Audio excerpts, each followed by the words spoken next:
tracks. Bravely we prove in our striving, trudging together each day. Where there's a will, there's a way.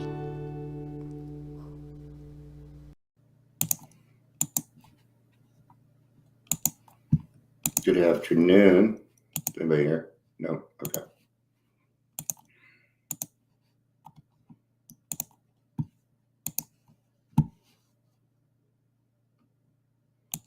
There we are.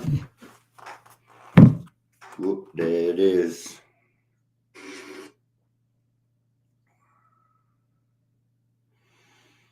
Man, there's too many texts going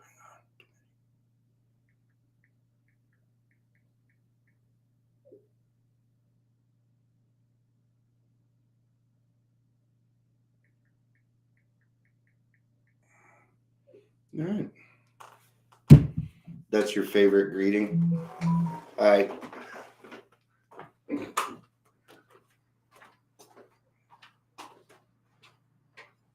All right. Yeah. What, the Trudging Together song? I love it. You know, there's a full version of it. Thank you. That is written and performed by my niece,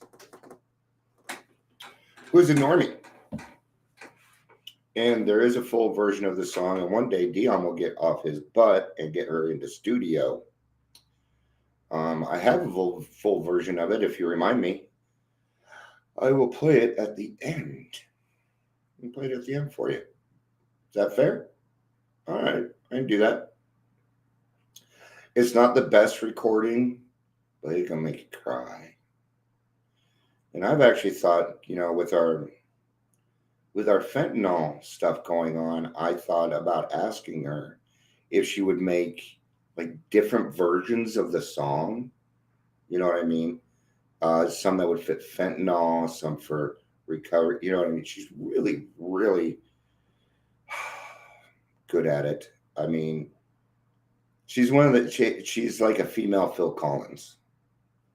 Pick up an instrument, right? Oh, crazy. We're at the 3-minute mark. Let's do some introductions, get started. My name is Dion, and I ruin drinking careers. Welcome to Daily Trudge. Yep. Here it is. Please say hello. We're already getting to it here.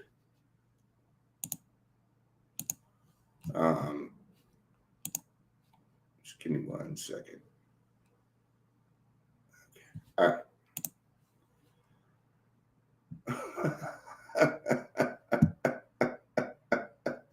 That's great. I'm going to put that up in chat. Song for toddlers addressing sugar addiction. I'll ask her about it. I'm battling my own sugar addiction, right? Alcohol's 9% sugar. Let's kind of get to this. Let's talk on this.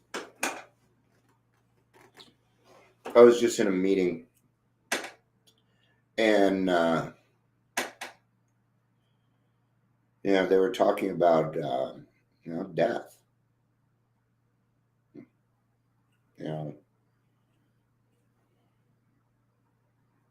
Living a life of recovery is fantastic, right? But if we stop and think about this, let's just think about it for a second. Think of all the things in your life that have happened to you that made you tougher. Look at all the shit that you've gone through in your life, and notice how normal people just don't go through a lot of it. Right? What is this? This is to prepare you for what's to come. Yeah. See, We are nothing short of miracles, my friends. Right? Yep, fantastically supreme. I'm loving this. You know, and I can't force people. I can't force people to go get on the front lines, but what I can do is let you know the benefits for doing that, helping you understand um, what you were chosen for, and or what we would usually call our passion.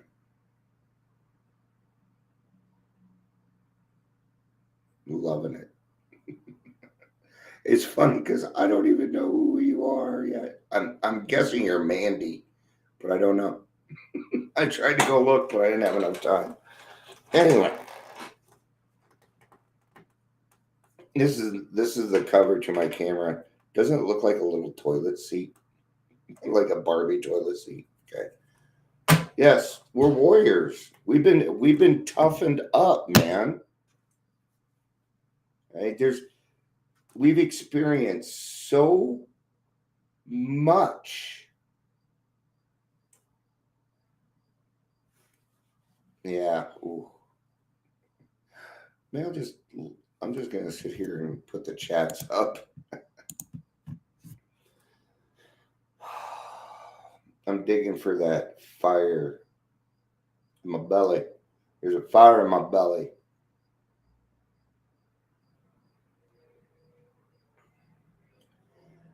It's not going to be easy. No.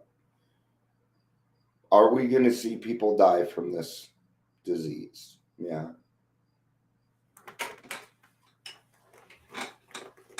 But did you know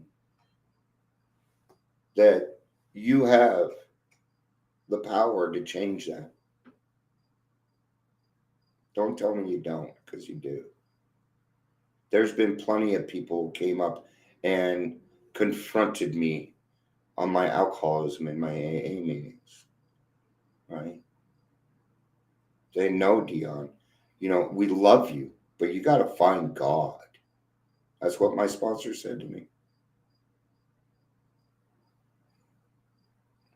I don't know if I know that song. I don't know how many times somebody has reached out to me when I'm feeling down or wondering why I do what it is that I do.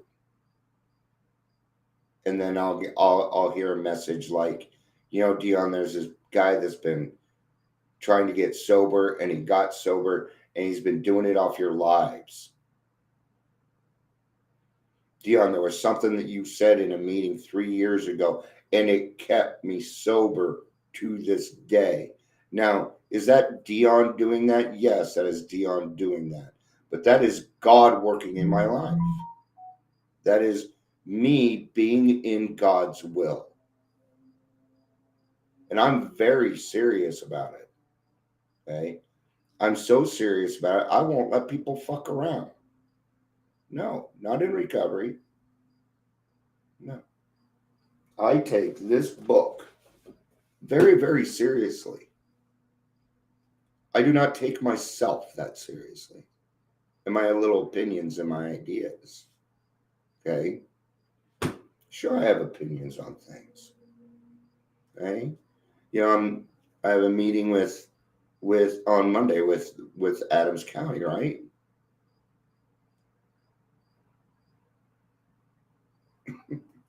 Okay, I'm gonna go check it out. That's for sure. All right. I mean, what words? What order of words could I put together that would make you feel the way I feel about this? When I think back and I see other people that are lonely, my heart goes out. It's hard for me when I see other people suffering, knowing I can do something about it. Oh, well, they're not willing.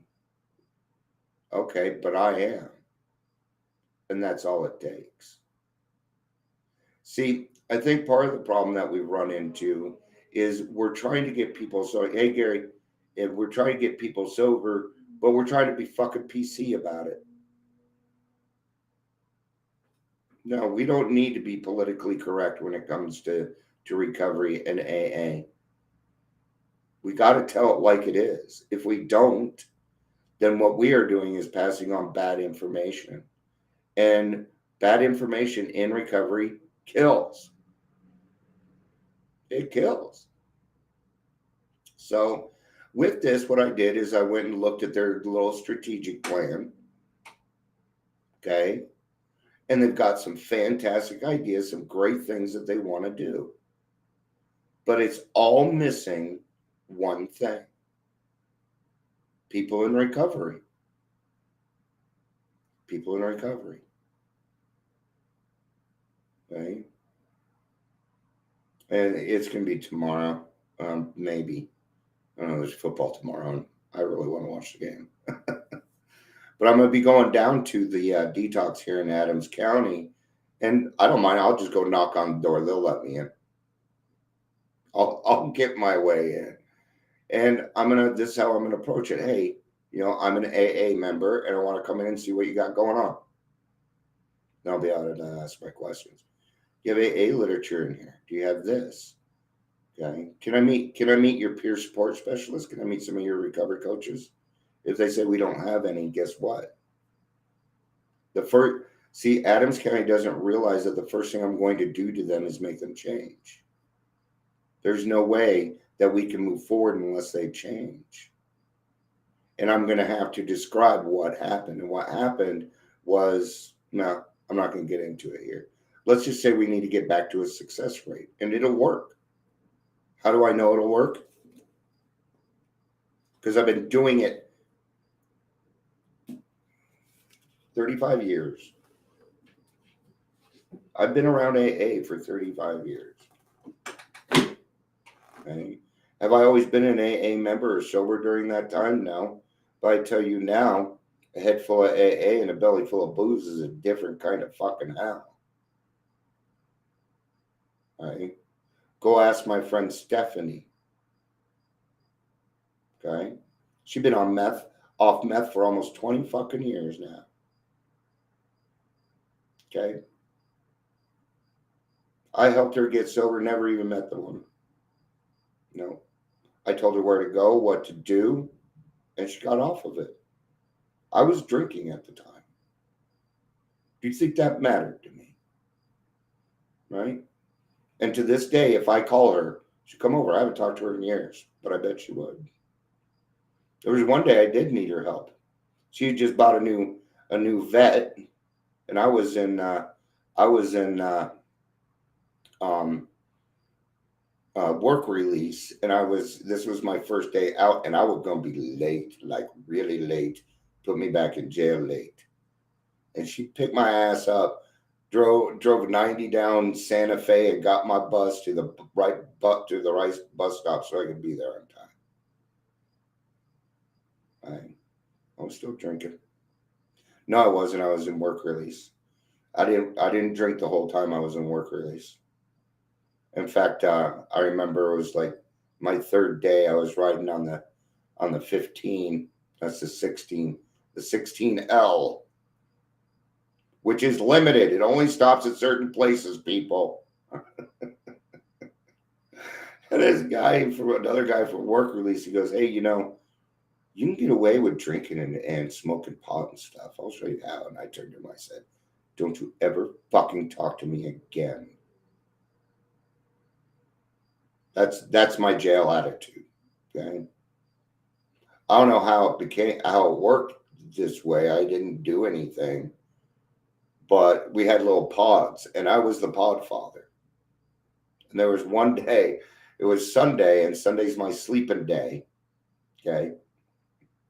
Guy comes into our pod. They're like, hey, you're being kind of loud. You need to get out of the pod because Dion's sleeping. Who gives a fuck about Dion? Don't you fuck with him. That's pod father. Don't fuck with him. I don't know how that happened. Manipulation.